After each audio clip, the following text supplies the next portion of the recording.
Yeah, good morning, everyone. I lied. I guess I'm going to do a video real quick here. This is Callisto. This is the Brachypelma albopilosum Nicaraguan. This is the one from Mostly Reptiles. Now, on the camera here, it looks a lot darker than what it actually is. Here it kind of looks black, but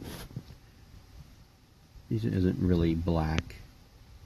The carapace is brown, goldish.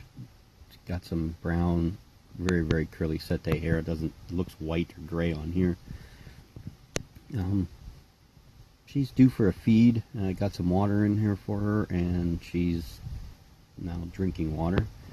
So I'm going to go ahead and dump the red runner in there for her and see if she'll take that.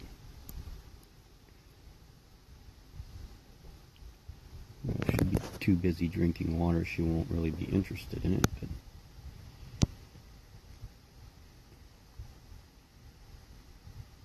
you can see I don't want to say she's skinny.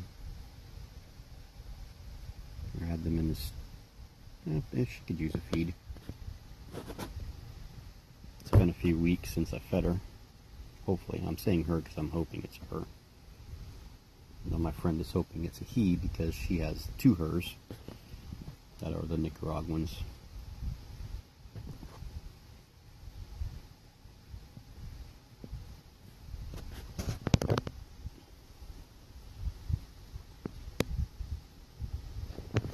This is definitely one of, I would say, the top 5 spiders I would recommend. There we go. And I'm not watching. For a beginner, whether it's the hobby form or the Nicaraguan. I particularly don't mind either one of them. I think the Nicaraguan are a lot curlier. I'm not really quite sure that I would say friendlier. I'm not really sure because I don't really hold them. I'd like to hold this one. And I mean, I think I'm going to work up to, maybe a couple of them if they decide to crawl out. You have the species red, Grammostola species north, I almost had to hold yesterday. But I wanted to give you guys a shot of her, and I did some feedings this morning, and they're just too hard to feed and shoot because they're so small yet. But I fed the Darlingis, and 3 out of the 5 have eaten. The new Tapanikinia species Columbia ate. My old, I don't say old, but my other Tapanikinia species Columbia ate. Now the Tapanikinia caprius back there is eating. The Tapanikinia gigas seems to be doing okay today. We'll just have to monitor her or it day by day. The Salmopaeus pulcher sling fed, and the Chilobrachys fimbriatus was fed, and the Brachypelma baumgarteni was fed, and they all ate, which is good. I still, 2 of the cane krakens, there's one of them right there, the second one in. I just numbered them 1, 2, 3, 4, 5 for now. Number 2 is not very interested. It looks like number 3 finally came up and got its food. So number 2, Darling, is the only one that hasn't eaten yet. And you can see, I don't know if you can see, it's crawling around the top of its enclosure, so it's probably not all that thrilled that it's in there. There is I know you guys got a glare, so you really can't see well, but there's the fimbriatus.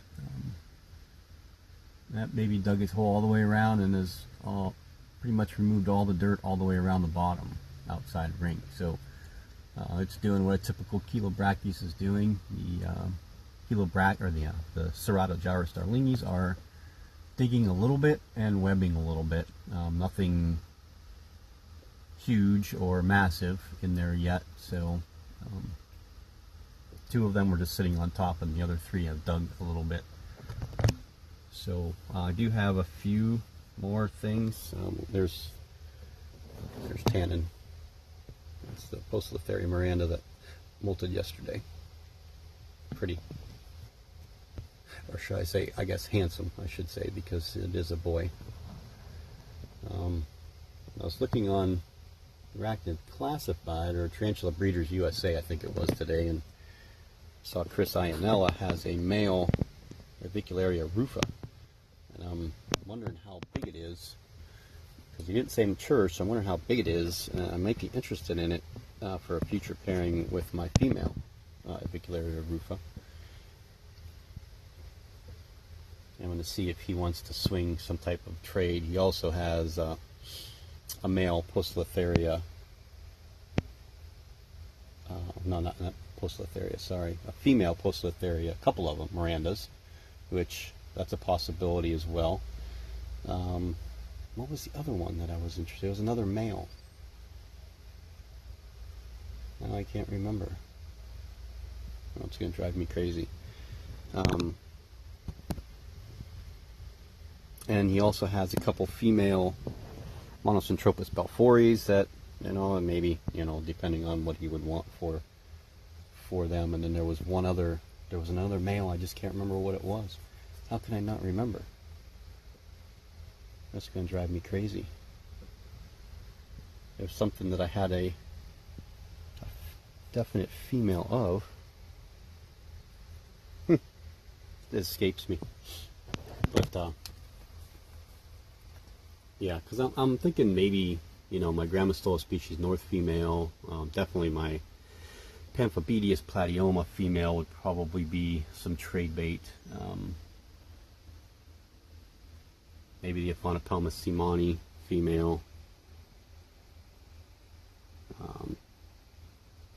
Goodness, I wished I could remember what the other. Probably my king baboon. Probably my Orphanacus species Panay blue. A handful of those ones would be maybe the Nandu chromatus male, the Aphonopelma gabelli female.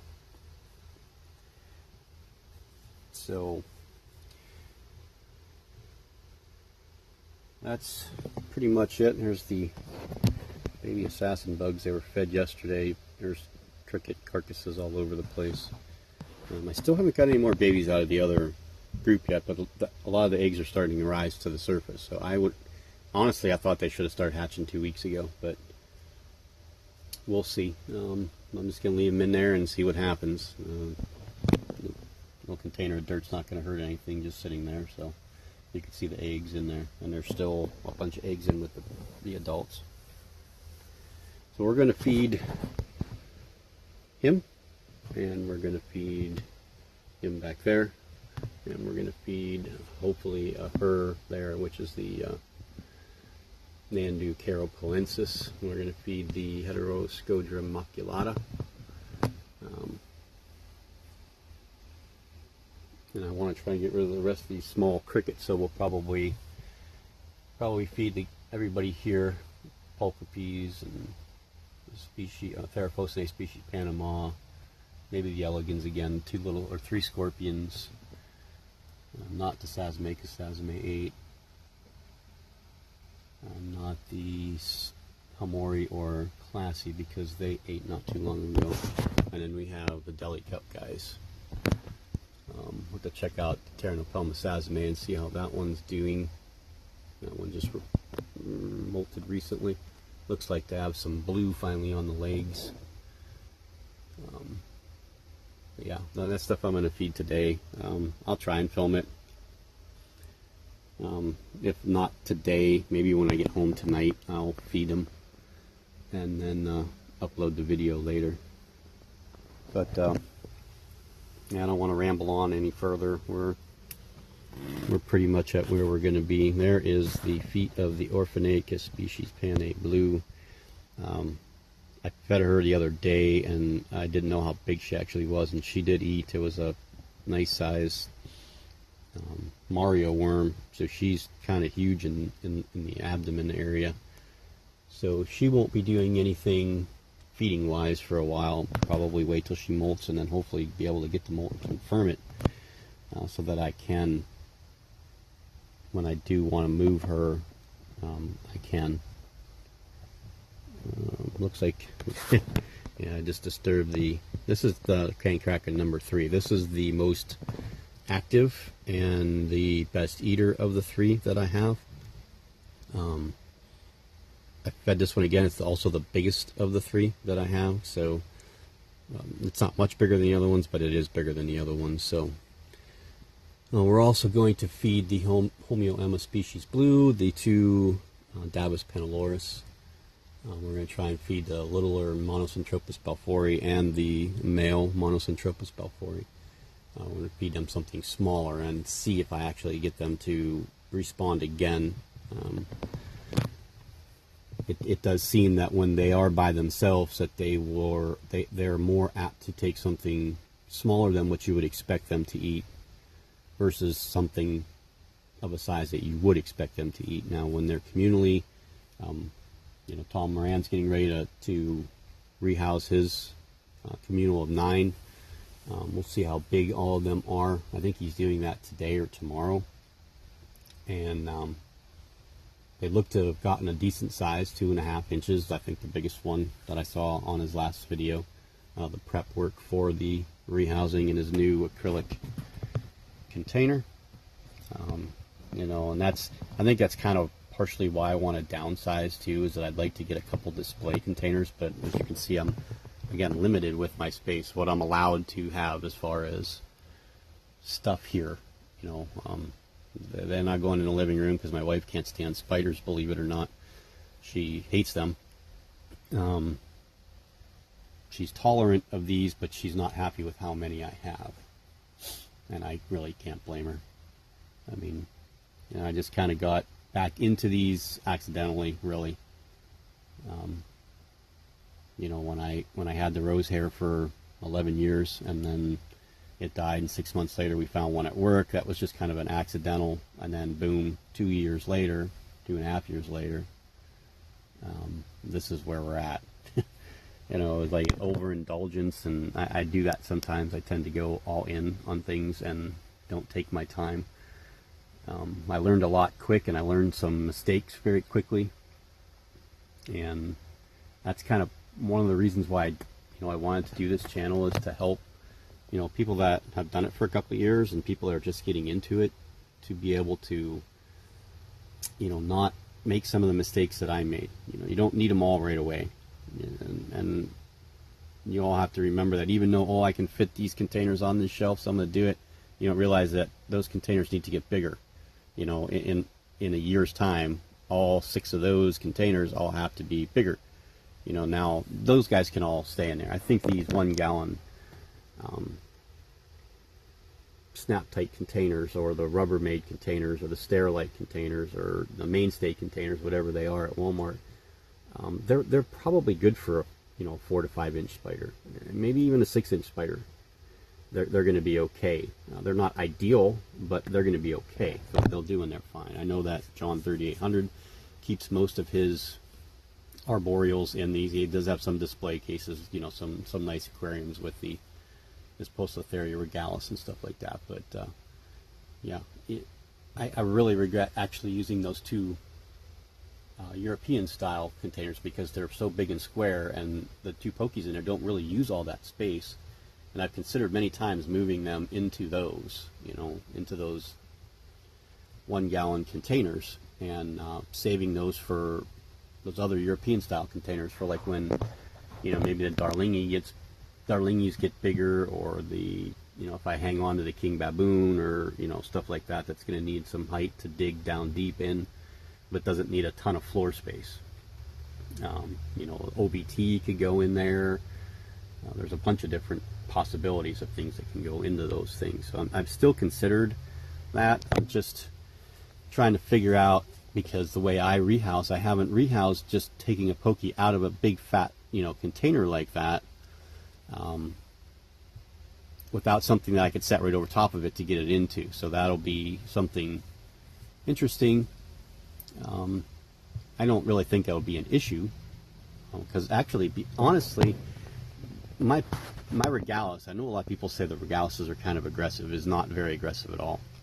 And aggressive, again, is a bad word. Defensive is more appropriate. But she will tend to just, go down into the dirt and try to get into her little burrow and her, hide behind her cork bark.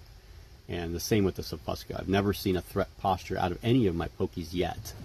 I actually had a threat posture out of the Brachypelma albopilosum that I just fed earlier. When I was watering, she came out and she was not happy, and she actually threw up a little threat posture. I've had them definitely with the Nandu Colorado villosus is probably the worst out of all of the spiders that I have, but I've had it out of the Faunopelma gabelli. I've had it out of my Faunopelma simoni. So the spiders that you wouldn't think do it are some of the ones that are. So that's what's going on today, and we will talk to everybody soon.